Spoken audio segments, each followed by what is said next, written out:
Hello everyone, it's Katie. I'm an assistant naturalist here at the Latodami Nature Center, and today we're talking all about maple syrup.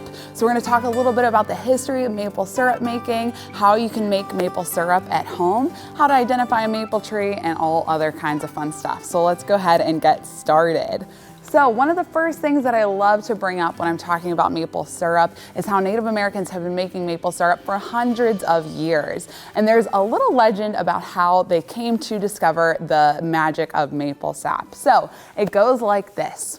One day there was a mother and a father who woke up on a beautiful February day just like today, and it was just a normal day for them. The father was going to go out hunting and the mother was going to hang back with the kids, and they were going to make some stew with whatever he was lucky enough to catch. So he loved to keep his deer antler knife in the tree, so he went ahead, he grabbed that deer antler knife and some other tools, and he headed out to hunt for the day. So while he was gone, his wife and children stayed back and they worked on that stew. So they grabbed some vegetables from the garden, some herbs and some spices, and of course they needed some water. So the wife was going to go down to the river to grab some water, and she was going to stop by her tree to grab her bucket. So she walks over to her tree, she goes and grabs her bucket, but she notices that it is already full of water. Well, that's odd because it didn't rain yet, it didn't snow yet, so my husband must have filled it up for me. Oh, that's so nice of him. So I will use that water for our stew. So she went back to the house, she poured that water in, started working on cooking those veggies, those spices in that fresh water that her husband grabbed for her, and soon enough, he came home with his prize. He had caught a rabbit that day. So the rabbit was great because they could use the fur for clothing, they could use the bones for tools, and of course the meat for the soup. So she went ahead, she cut up that rabbit and she threw the meat into the stew, and soon enough it was ready to eat. So they all gathered around the fire, they picked up their wooden bowls and they took a big old scoop of that soup. And the husband was the first to say, "Oh my goodness, this soup is actually so delicious. What did you do different this time that made it so sweet and yummy?" And she said, "Well, I don't know. It's the same thing I usually do. I grabbed some veggies from the garden and you brought home that rabbit, so I used that meat.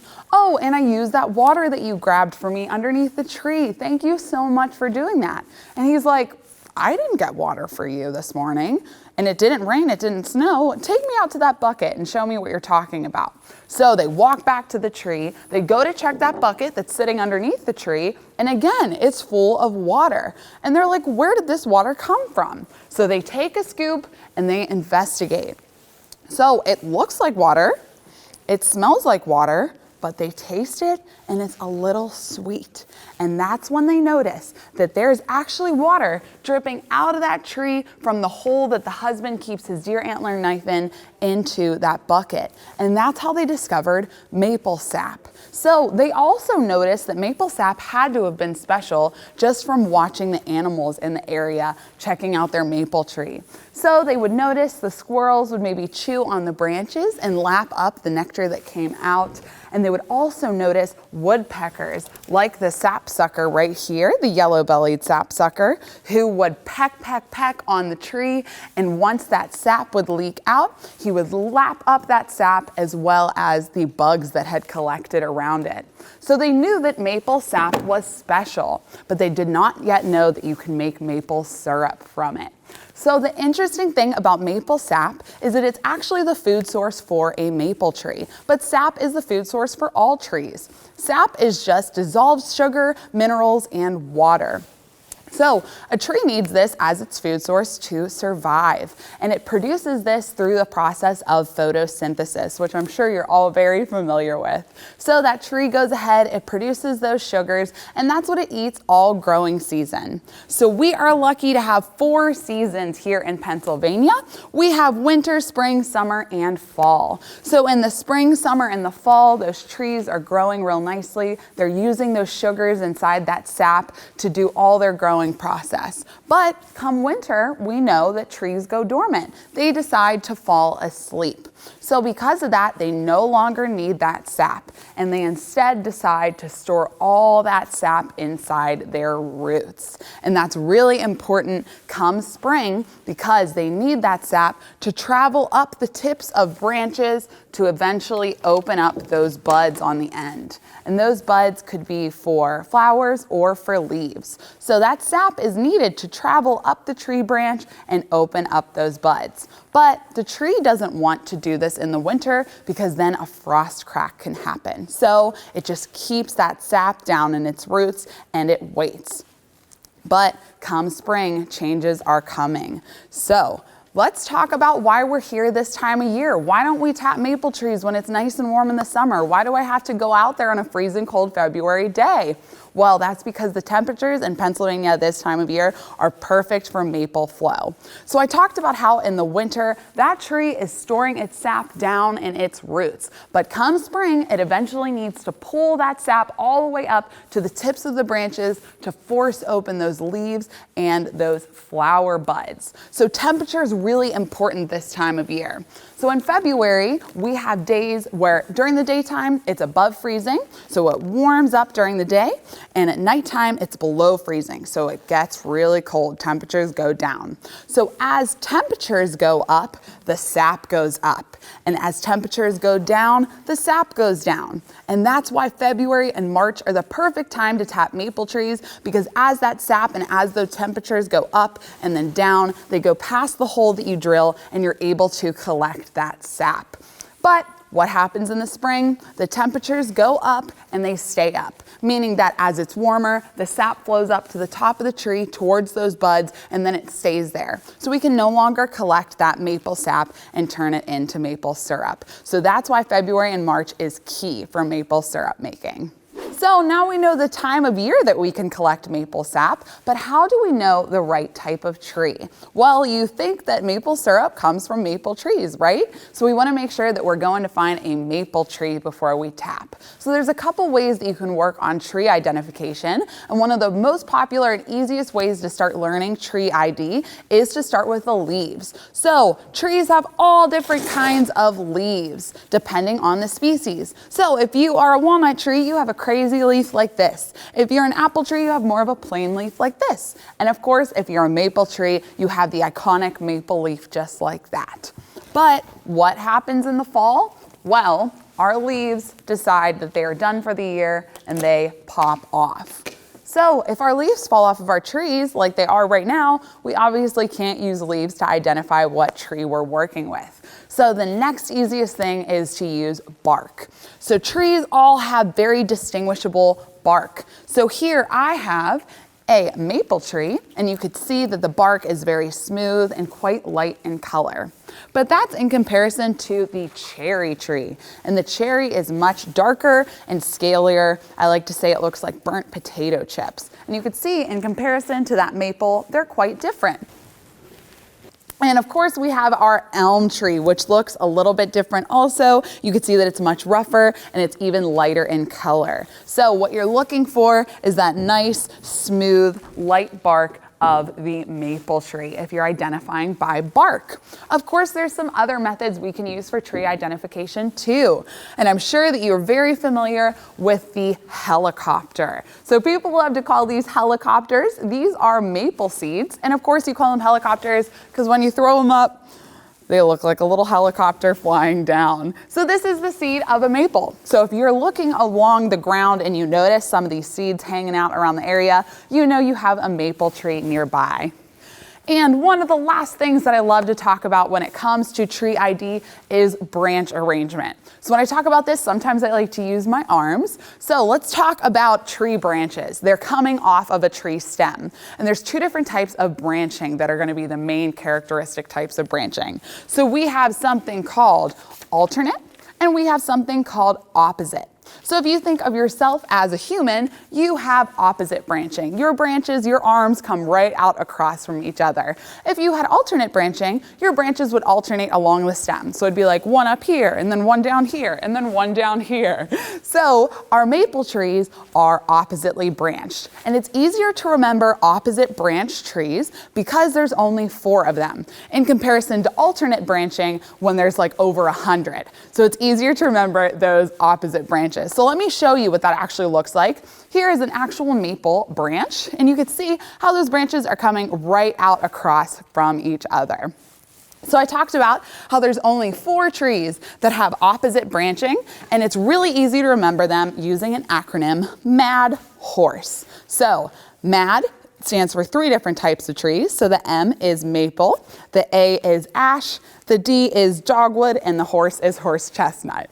So if you come across a tree with opposite branching, it's a good chance it's one of these 4. And then if you compare it using the bark and the seeds and other identification factors, that's how you can be sure that you have a maple tree and you're ready to tap. So now that you know all about how to identify maple trees, what time of year that you need to go out and tap your trees, let's talk about how to tap your own tree at home. So of course, there's all kinds of crazy methods that have been used throughout the years. They originally had started with wooden spouts and buckets, moving on to metal and plastic, but you don't need all that fancy stuff. You probably have all the materials that you need at home. So one of the first things that you're gonna need is a drill. So you're gonna need a bit that's about either 5/16 or 3/8 that you can put right inside your drill. And of course, that's gonna be used to drill a hole in a tree. Then you are going to need a hammer and a nail. And that's just to hold on the bucket that you're going to be placing on the tree to collect the sap. After that, you are going to need a spout. And I love to recommend using the straws from these crazy lemonade containers that you get from like a fair or a festival or even like Kennywood. And you can just cut it and pinch it a little bit, and it works just like a spout to funnel that sap out of the tree and into your chosen bucket. And lastly, you need a bucket. And I love to use milk jugs or water jugs. 1 gallon works quite well.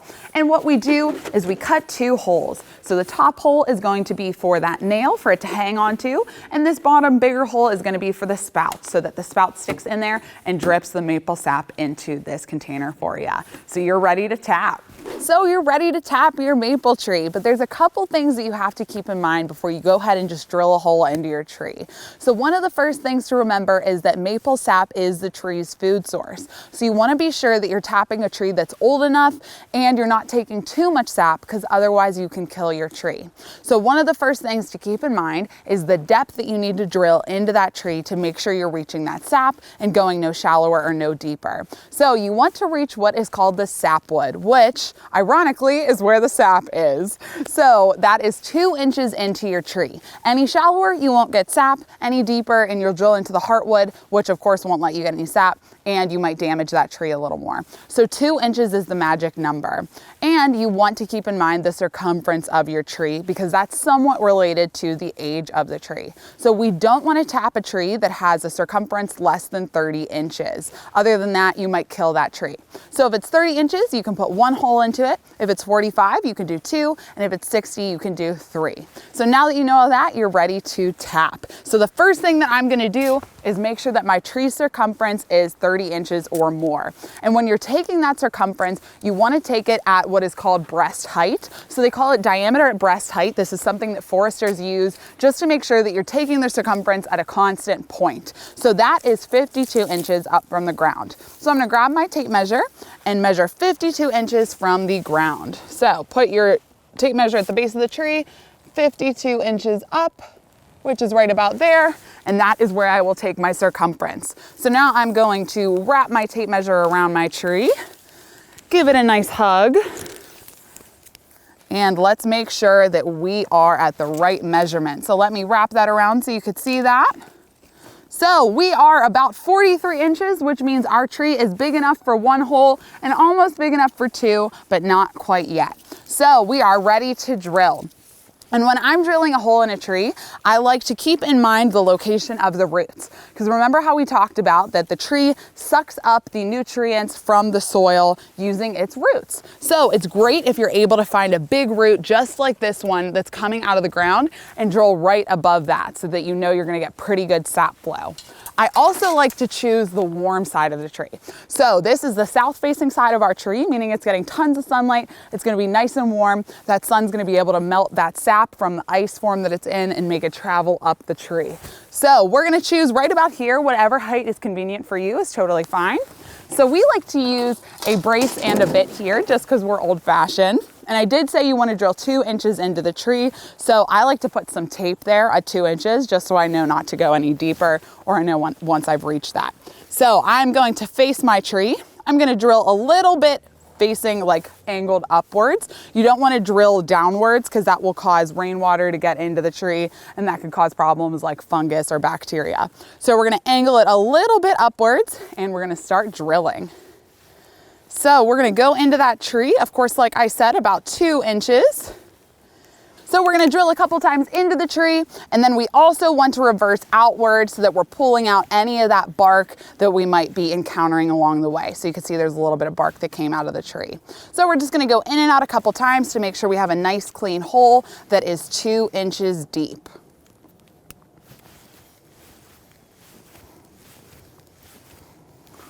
So once you hit your tape, you are ready to take it back out. And you can see that we've actually drilled this tree before. So there's already sap leaking all down our tree. So it's ready for its spout and its jug. So now I'm going to go ahead and grab that spout, which happens to be a straw, and I'm just gonna stick it in that tree. So I'm gonna stick it in that hole that we made. But that is not going to be strong enough to hold up the weight of your jug, especially once you start getting sap into that jug. So that is where the hammer and the nail comes into play. So you're going to grab your hammer and your nail, and you're just going to go right above that hole that you drilled and hammer that nail into that tree. And it doesn't have to be super far in, just enough to support the weight of your jug. So we have our spout, we have our nail, and we're ready for our jug. So I'm gonna hook that top hole onto that nail, the bottom hole onto that spout. And now we can collect maple syrup.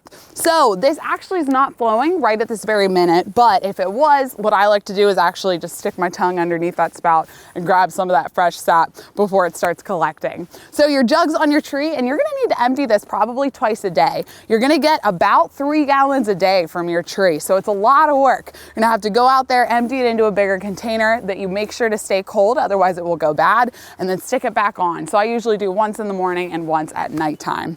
Alrighty, so we tapped and now we're ready to cook our sap and turn it into maple syrup.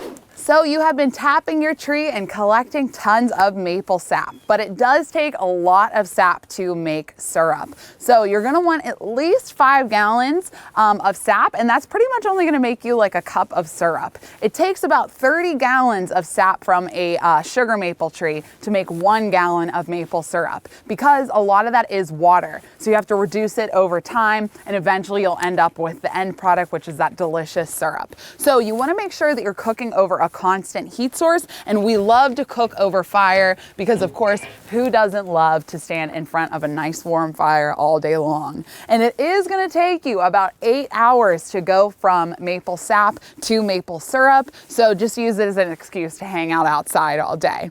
So you're first going to start with your maple sap, and we like to put it in a large pan with tons of surface area, so something like this, and that's just to allow a lot of the water to evaporate off. So you can see this is steaming right now, and that is the water leaving and eventually leaving behind the sugar. So if I go ahead and take a scoop of that, that is pretty much just pure sap. You could see it's clear, it looks just like water.